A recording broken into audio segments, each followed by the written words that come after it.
right, so for fitness this week, I think it'll be easier for me to just kind of draw it out instead of me trying to demo it. So the idea is that once again we have a little bit of a linear focus, so we're focusing on our spreading, running forward here.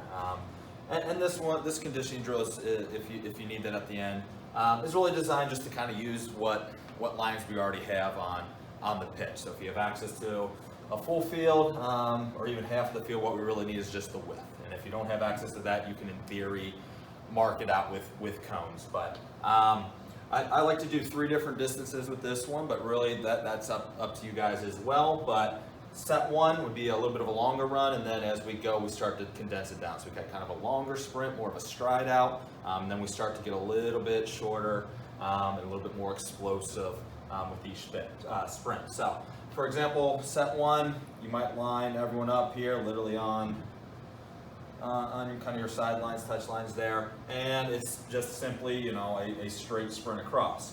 So they would run roughly 55, 60, 65 yards, depending on the dimensions of what you guys have access to.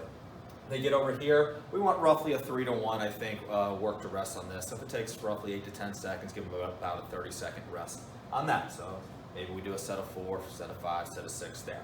And then what you do is give them maybe a minute rest in between, and then we just start to work ourselves in. So now maybe we use the length of the box. So what's that, 40, 44, 45 type. So somewhere in maybe the 40 range, but now you set them all up somewhere here. Now that sprint just gets a little bit shorter, so we should be able to have a little bit more intensity, a little bit quicker. And then same thing, the rest, maybe 20 seconds or so on that one.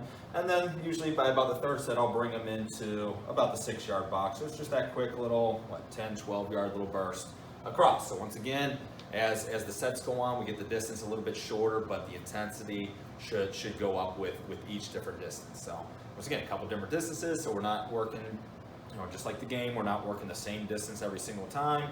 We give them a couple longer ones, some medium ones, some short ones. It's just a good way to tie in, once again, and reinforce some of the concepts we're talking about.